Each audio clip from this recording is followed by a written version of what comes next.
두뇌가 바뀐다는 거는 뭔 의미냐? 자, 보세요. 오락실이 지어진다는 건 이런 거예요. 여기 이제 경로라는 단어가 나왔어요. 새로운 단어가 나왔죠. 경로. 뉴런 시냅스의 생성 연결이 두뇌라 그랬는데 요걸 한 단어로 바꾸면 경로 또는 연결망 이런 말을 써요. 경로와 연결망 같은 말이에요. 커넥톰, 패스웨이를 쓰는데 이게 이제 만들어지는 거예요. 근데 그 경로 안에서 이제 단백질이 나온다 그랬잖아요. 단백질 결합. 그 단백질 이름이 도파민인 거예요. 그러니까 영상 자극이 들어오면 이 영상 자극이 눈가기로 들어올 거 아니에요. 들어오면 이제 경로가 만들어진다. 뉴런 시냅스 연결이 만들어져 경로가 만들어지는데 그 경로 중에 하나가 도파민 공장이라는 거, 측자해.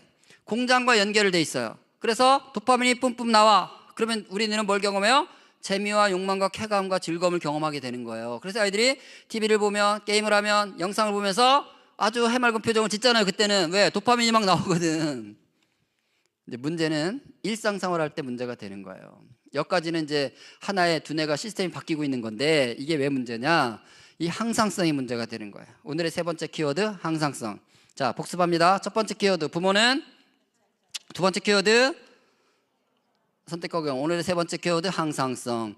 항상성은 말 그대로 항상이라는 뜻이야. 항상. 아유, 그 인간 항상 그래. 그 집사님 항상 그렇지. 그 엄마 항상 그랬어. 이럴 때 쓰는 말이에요. 체온은 항상 36.5도. 이게 항상성이에요. 40도가 되면 어떻게 되죠? 죽어요. 죽어. 그래서 아픈 거예요. 그래서 애들이 막 난리치는 거예요. 왜? 살려달라고. 그래서 우리 어떻게 해열제 먹이고 항생제 먹이고 열 내리겠다고 막 별짓 다 하고 이런 거 하잖아요. 왜? 내려야 되니까. 40도가 됐는데도 안 아프면 인류는 벌써 멸종했다는 뜻이에요. 근데 왜 인간의 체온은 누구나 예외 없이 36.5도인지, 그렇다고 또 40도가 되는데 왜 또 죽는지 그건 알 수가 없어. 인간이 만들어 놓은 게 아니니까. 그 세팅 값은 누가 정해놓은 거예요?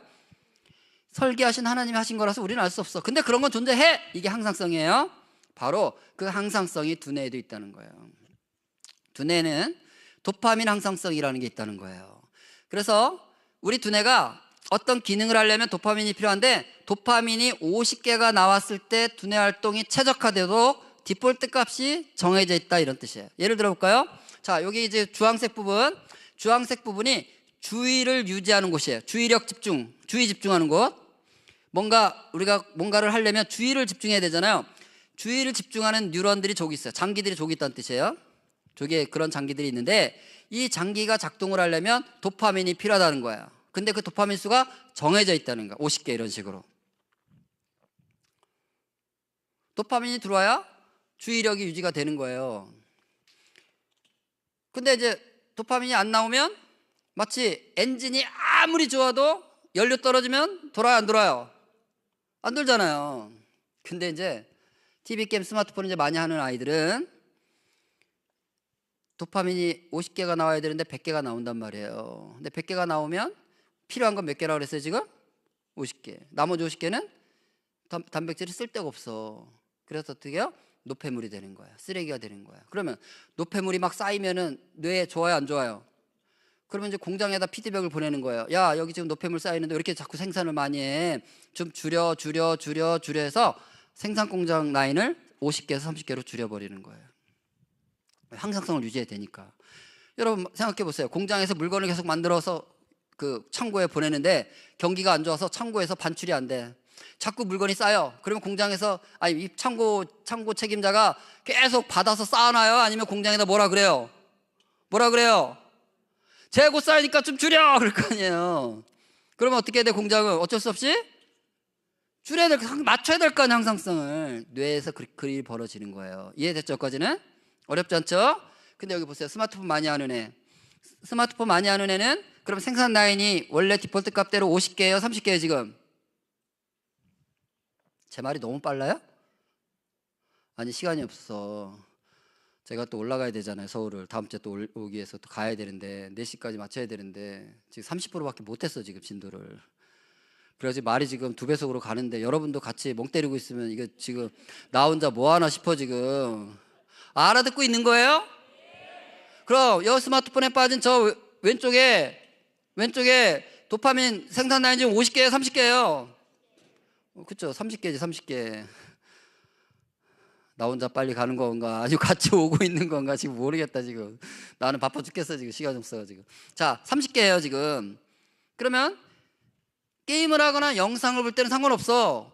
30개만 나와, 그 30개만, 라인이 30개, 공장 라인이 30개라도 자극이 강하니까 50개, 100개를 만들어내는 거예요. 그러니까 저 주의를 집중하는 곳에서 주의를 유지하는데 문제가 있어, 없어요?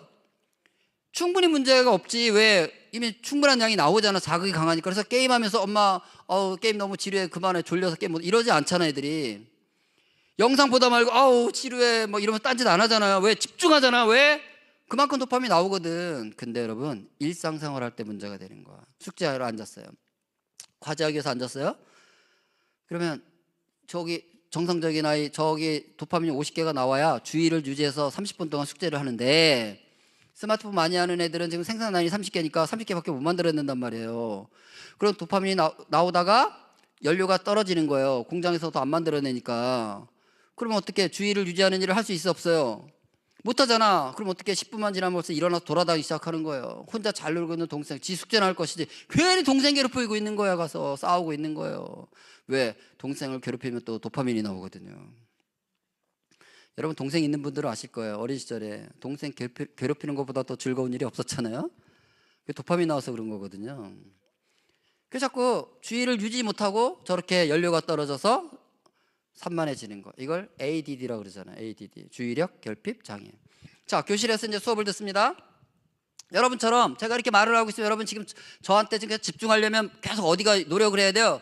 저 주황색 영역에서 있는 뉴런들이 열심히 저한테 계속 집중해 줘야 되는 거예요. 딴 생각 못 하도록, 딴짓 못 하도록 자꾸 저한테 집중시키잖아요. 지금 그 얘가 하고 있는 거예요, 지금. 근데 그게 되려면 도파민이 50개가 필요하다고. 근데 교실에 가보면 아이들이 왼쪽 아이들이 많을까요? 오른쪽 아이들이 많을까요? 교실에. 예? 되게 많아요? 도파민이 안 나와 애들이 30개밖에. 그러니까 10분 지나면 또 막 흩어지고 막 산만해지는 거야 애들이. 그러면 선생님 어떻게 40분을 끌어야 되니까 얘들아 그러면서 막 또 막 생쇼를 해. 선생님이 생쇼를. 제가 그 짓을 하고 있어요 지금. 아니 오늘 말고 시흥교육청에서 11월 한 달 동안에 80개 학교 교육을 해달라고 그래가지고 우리 선생님들이 부족해서 저는 학생 강의는 안 하는데 한 달에 그걸 진작 줄 것이지 사업을 주려면 갑자기 해달라고 그래가지고 저까지 이제 초등학교 4학년 1반 가서 지난주에 가서 강의했거든요. 15분 지나면 애들이 막 이제 막 다 들었다고 생각해 막 미는. 그러면 내가 또 막 치면서 얘들아 막 이러면서 막 주의를 집중시켜야 제가 그러고 있는데 그러면 이제 또 자극이 오니까 또 봐 생쇼를 해주니까 선생님이. 그런데 선생님이 개그맨도 아니고 저야 가끔 가서 한 번 하니까 그 생쇼가 가능하지. 아니 선생님들이 교실에서 맨날 어떻게 그렇게 생쇼를 해요? 생쇼 못하지. 그러면 선생님은 생쇼를 안 해주지. 도파민은 더 이상 안 나오지. 그럼 어떻게? 지가 생쇼를 시작합니다. 지가 생쇼를 시작해요. 괜히 옆에를 건드리면서 장난을 걸고 싸우고. 왜? 그럼 또 도파민이 나오거든. 또 막 자극이 오니까. 이걸 HD라고 하는 거예요. 과잉행동장애. 합쳐서 AD, HD. ADD는 주의력이 부족한 거, HD는 과잉행동인데 항상 붙여서 얘기하죠. 항상 그죠? ADHD는 항상 같이 얘기하잖아. 왜? 원인이 같다는 뜻이에요. 도파민 부족. 그래서 여러분 아시는지 모르겠지만 어떤 아이가 ADHD 진단을 받으면 의사가 처방 약을 주는데 우리 생각에 나부대는 게 문제가 돼서 약을 주니까 이 약은 안정제를 줘야 될 것 같아요? 각성제를 줘야 될 것 같아요? 안정제를 줘야 될 것 같잖아요. 근데 모든 ADHD 처방 약은 각성제입니다. 왜 나부대는데 왜 각성제를 줄까요? 자, 이 아이가 나부대는 원인이 뭐 때문이라고 그랬어요? 뭐가 부족해서? 도파민이 부족해서. 그래서 도파민과 각성제를 투여하면 도파민이 채워졌으니까 무슨 뜻이 항상성이 유지되니까 더 이상 나부될 이유가 있어 없어요? 그래서 각성제를 주는 거예요. 그래서 두뇌에 작용하는 모든 약들을 우리는 치료제라고 안 하고 조절제라고 부르는 거예요. 이 조율이 필요한 거예요. 항상성이 필요한 거예요. 우울증도 마찬가지 여러분. 우울증은 세라토닌이 부족해서 생기는 현상이에요. 그래서 세라토닌이 부족해지지 않도록 프로작 같은 세라토닌이 사라지는 걸 막는 약이에요. 그게. 그래서 세라토닌이 여기 유지되도록 필요한 디폴트 값 항상성을 유지하도록 해주면 이제 좀 개선이 되는 거예요.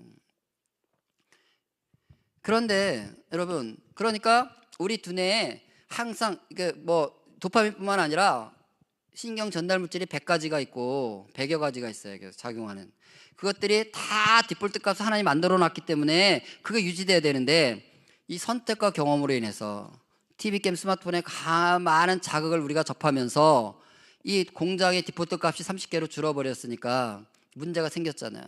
그러면 약을 통해서 보충해 주는 건 나쁜 게 아니에요, 여러분. 그게 우울증 약이든 ADHD 약이든 심하면 먹어서 유지시켜 주는 건 굉장히 필요한 조치예요. 근데 진짜 핵심은 뭐예요? 다시 디폴트 값을 50개로 다시 늘려놔야 될 거 아니에요, 그죠? 줄어든 것도 선택과 경험이라면 늘리는 거는 뭐예요? 또 역시 선택과 경험인 거예요.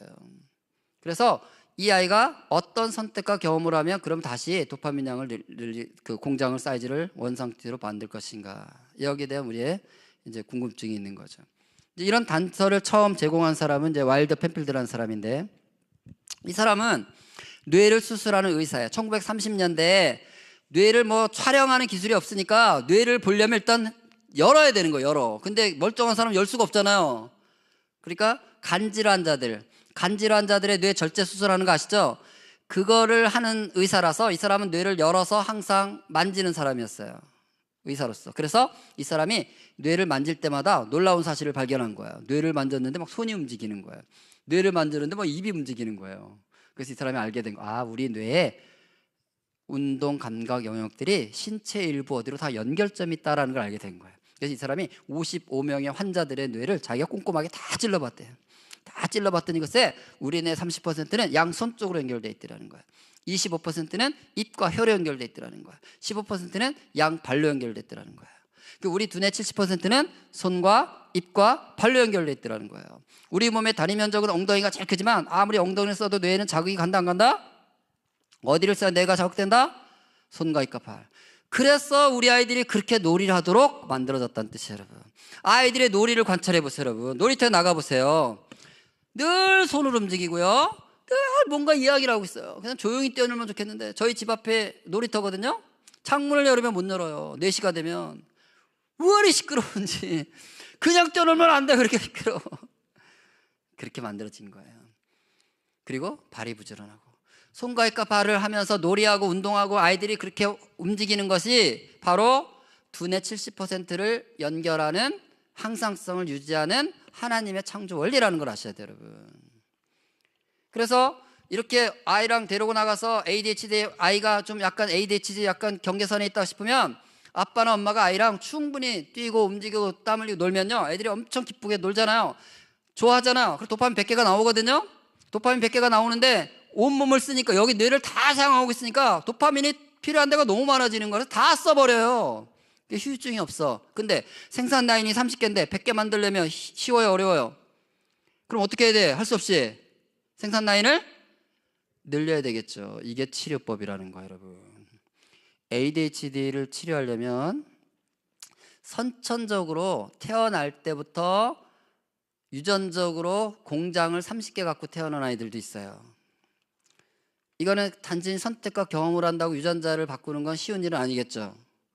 그런 아이들은 약을 많이 의존해서 그 유지해 나가도록 부모가 같이 노력을 더 많이 해야 되겠지만, 지금 우리 학교, 교회, 유치원의 현실은 이런 선천성 공장이 적은 아이들보다는 TV게임, 스마트폰의 노출 빈도가 많음으로 인해 생긴 후천성 ADHD들이 대부분이기 때문에 제가 이 얘기를 하는 거예요, 여러분. 비디오 더 줄이고요.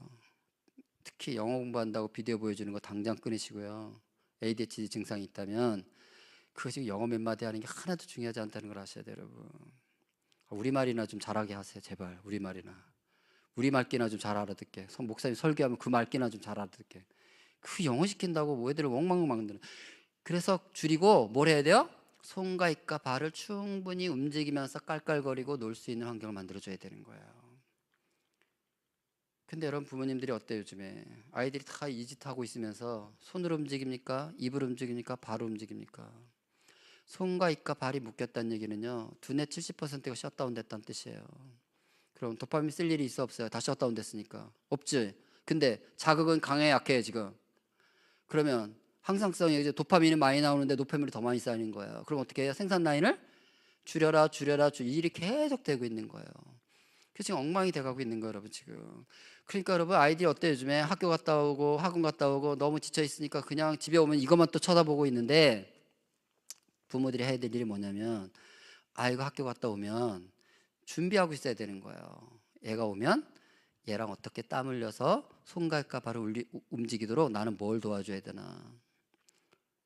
직접 못하겠으면 줄넘기 학원이라도 보내서 들고 뜰게를 주란 뜻이에요, 여러분. 직접 못하겠으면 이걸 훨씬 더 많이 해줘야 되는 거예요. 우리 어렸을 때 생각해 보세요, 여러분. 우리는 어떻게 살았나. 학교 갔다 오면 우리는 동네 백마당이라고 넓은 마당이 중앙에 있었어요. 일단 학교 갔다 오면 거기로 다 모이면 중학교 형아들부터 초등학교 학생들까지 다 거기서 가위생하고 구글의 백제실하고 숨바꼭질하고 뛰기 하고, 이게 이 두뇌 70% 항상성을 만드는 일에 너무 중요하도록 원래 만들어진 건데 지금 우리 아이들이 이걸 다 빼앗기고 있는 거예요. 그리고 뭐 하고 있어요? 이거 쳐다보고 있는 거예요, 좀비처럼. 그러면서 이 항상성이 다 깨지고 있는 거예요 지금. 여러분, 옆집을 갔는데 옆집 엄마가 얘 시끄럽다고 입에다 청테이프 붙여놓고 손을 묶어놓고 발을 묶어놓고 애를 키우고 있으면 아유 저 집은 양육 방식이 특이하구나, 독특하게 양육하, 이러고 말아요? 돌아와서 어떻게 할까요?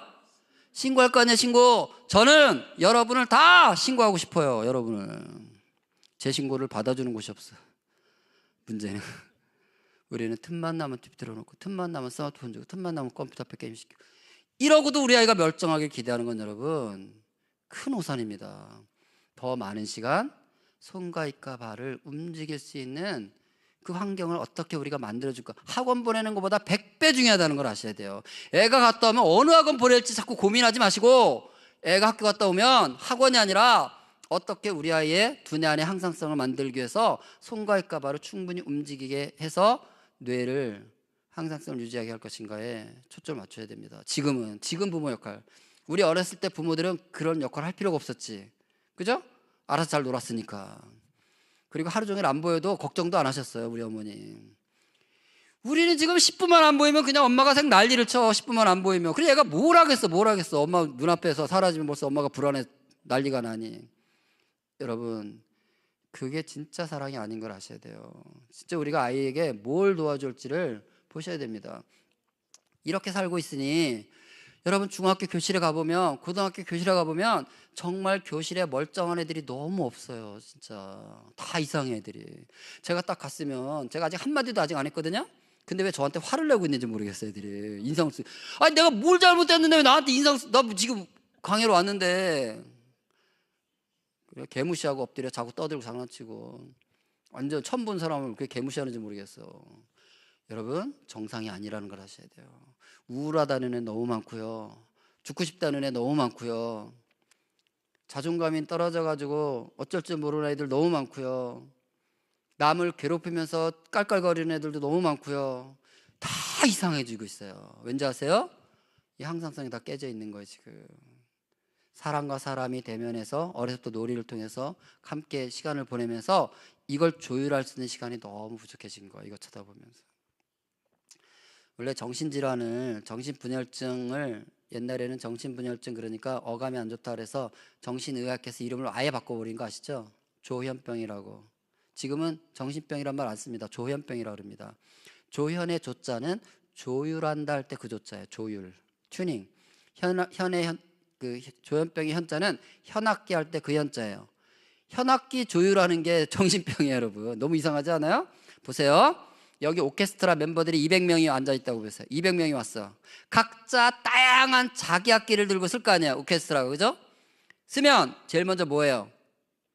조율부터 해야 될 거 아니에요. 조율을 하고 연주를 하는 소리와 조율 안 된 채로 나오는 소리를 비교해 보라고요, 상상 속에서. 우리 뇌에는 뉴런이라고 부르는 1000억 개의 다양한 악기가 여기 있는 거예요. 하나님이 넣어놓으신 악기가. 시냅스라고 부르는 1000조개의 현이 있는 거예요. 이게 잘 조율됐을 때 사람이 되는 것입니다. 하나님 형상의 인간이 되는 거예요. 근데 이게 조율이 문제가 생기면요, 사람이 하나님의 형상, 하나님의 뜻대로 기쁨이 충만한 삶을 이 땅에서 풍성한 삶을 살아낼 수가 없는 거예요. 그런데 우리가 지금 우리 아이들이 너무 많이 손과 입과 발이 스마트폰에 묶이면서 두뇌 자체 조율, 항상성이 너무 많이 깨진 상태에서 아이들이 살아가고 있는, 그래서 기쁨이 없는, 요즘 중고등학교 아이들 얼굴에 얼마나 기쁨이 사라져 있습니까? 그걸 보고 우리가 정말 긍휼히 여겨야 됩니다. 그걸 멀쩡하게 보면 우리가 잔인한 거예요, 사실은. 그 아이 얼굴 속에서 정말 행복과 기쁨과 즐거움이 흘러나오고 있지 않다면 우리는 지금 정말 심각하게 기도의 자리로 가야 되는 거예요. 우리 아이를 저렇게 어둠으로 묶고 있는 그 영의 상태, 마음의 상태를 우리가 좀 바라볼 수 있어야 되고, 그걸 어떻게 풀어내야 될지에 대해서 고민하고 있어야 되는데, 우리는 그냥 성적만 가지고 애를 툭치고 있는 이런 자리에서 우리 부모들이 살기 때문에 아이들이 너무 큰 피해를 지금 입고 있는 상태